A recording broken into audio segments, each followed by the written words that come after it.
La première technique de communication que nous allons aborder est appelée binding. Pourquoi? Parce que c'est la méthode la plus simple et qu'on retrouve dans toutes les applications Angular. Avec le binding, on permet de passer les données du composant TypeScript au template HTML. Pour mieux se le représenter, rentre dans le projet et tu vas voir la structure. Lorsque on a généré le composant comme-command, on a eu 4 fichiers qui ont été générés. Les fichiers qui nous intéressent dans ce cas, c'est le fichier .html et le fichier .ts simplement, pas le .spec car là il s'agira du test. Ce que nous essayons de représenter, c'est la communication entre l'HTML et le contrôleur TypeScript. Pour ça, je vais diviser mon éditeur de texte en deux pour qu'on puisse avoir ces 2 fichiers côte à côte. Là, je vais fermer la partie gauche de mon éditeur. Là, on aura côte à côte notre composant HTML et le .ts. La première chose que nous avons dans le binding, c'est l'interpolation. L'interpolation permet avec Angular de passer simplement une variable ou alors le contenu d'une variable que nous définissons dans le fichier .ts et de l'afficher dans le fichier .html. Par exemple, je vais créer une nouvelle variable que je vais définir, déclarer en tant que public, et je vais appeler cette variable-là simplement title, qui représente par exemple le titre de ma page. Je peux définir de façon optionnelle le type de cette variable-là. Dans ce cas, c'est une chaîne de caractères que j'appelle simplement string. Avec cette chaîne de caractères, je peux désormais décider soit de mettre une valeur initiale, par exemple communication, comme-compte, qui est ma valeur initiale de mon title. Et comme je l'ai défini de façon publique et de façon modifiable, je peux désormais changer cette variable-là à l'intérieur d'une méthode telle que la méthode ngOnInit qui est définie par défaut. Maintenant que j'ai défini cette variable-là, title, l'interpolation signifie pour moi de prendre ce nom de variable et de l'afficher dans mon composant avec la double accolade. Je vais supprimer le texte qui a été généré par défaut dans mon composant. Et là, je vais mettre simplement, dans un paragraphe par exemple, avec P, je vais mettre 2 fois l'accolade, afficher mon texte, ou alors le nom de ma variable, title, et mettre la double accolade pour fermer. Cette technique est utilisée dans toutes les applications Angular. Ça s'appelle l'interpolation, qui est une forme de binding. Ce que je viens de réaliser, c'est que je fais passer le contenu de ma variable title et je l'affiche dans mon composant HTML. La communication part donc de mon composant TypeScript pour mon composant HTML. En affichant dans mon navigateur, vous allez voir que je reçois ma variable simplement ici, communication comme-com. Je vais supprimer dans le composant app.component.html le titre que nous avions ajouté dans le h2 pour ne pas avoir à confondre cela. Donc là, je vais fermer à nouveau mon composant app.component.html et revenir à notre structure de départ. Ainsi, on peut réaliser la communication avec l'interpolation. Cette variable que nous avons créée, title, on peut la modifier à tout moment. Par exemple, si initialement j'ai mis communication comme-com et que dans mon ngOnInit, je mets par exemple, je fais appel avec 10.title et que là je vais mettre par exemple test comme nouvelle valeur, naturellement, cette valeur test va remplacer la valeur par défaut que je me suis définie lorsque j'ai créé ma variable.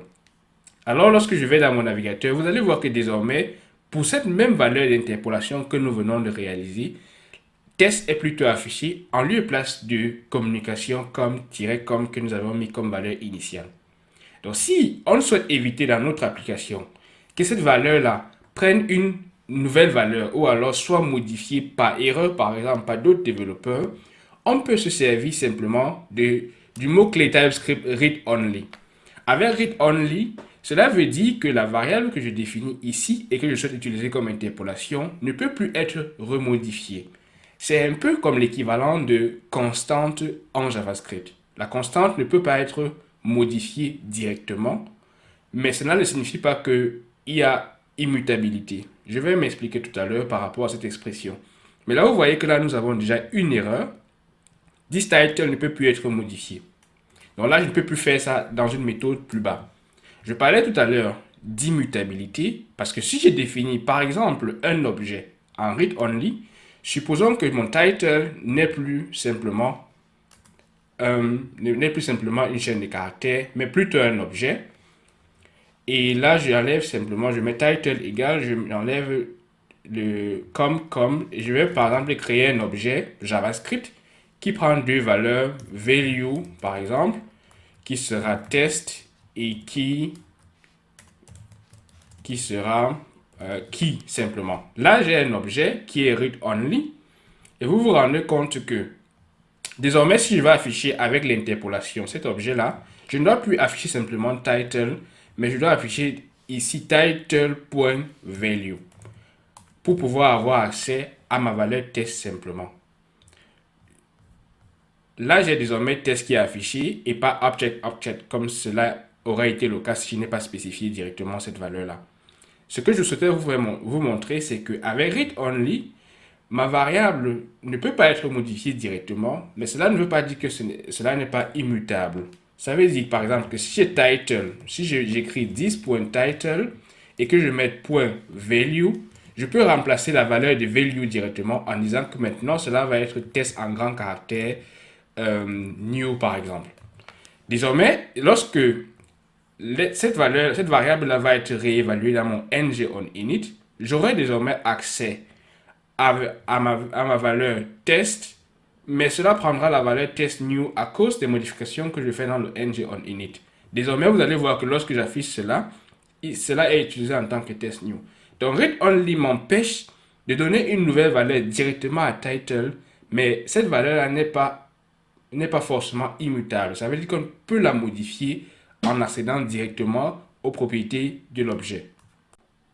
Naturellement, lorsque nous travaillons avec TypeScript, veillons constamment à ajouter les types à nos variables ou alors les propriétés que nous créons dans notre composant TypeScript. Pour ça, à ceci, on peut par exemple dire que ce type-là va être value, donc des types string comme chaîne de caractères et key des types string. Ce qui fait que lorsque on va essayer de modifier une valeur et que j'essaie par exemple ici de mettre value 1, alors forcément cela va me rappeler que je n'ai pas le droit d'ajouter value 1 parce qu'il ne fait pas partie de title, ne fait pas partie intégrante de title. La raison pour laquelle il faut toujours ajouter des types à vos différentes propriétés ou variables que vous créez avec TypeScript. Pour faire plus simple, au cas où vous avez par exemple plusieurs valeurs, je vous invite à créer en lieu et place de préférence une interface qui va regrouper tout cela. Donc là, on peut créer juste au-dessus de notre classe une nouvelle interface. Là, je l'appelle par exemple interface title avec grand T qui représente le type de notre title. Donc à l'intérieur, je vais simplement mettre value qui prendra un string et je vais mettre key qui prendra un string également. Donc là, désormais, je peux venir simplement mettre après mon title 2.title. Plus tard, on verra qu'on peut mettre tous ces différents modèles-là, ou alors tous ces différents types à l'extérieur de notre composant, dans des fichiers différents qu'on peut réimporter dans notre composant. Mais cela rend notre application un peu mieux sécurisée et nous fait profiter de tous les avantages que nous offre TypeScript dans le développement des applications Angular. Là, nous venons de voir la technique la plus simple et la plus utilisée pour communiquer entre un composant TypeScript et son HTML associé. Nous allons voir maintenant la deuxième catégorie de binding, le property binding avec Angular, qui est une autre forme de communication entre le composant et son HTML.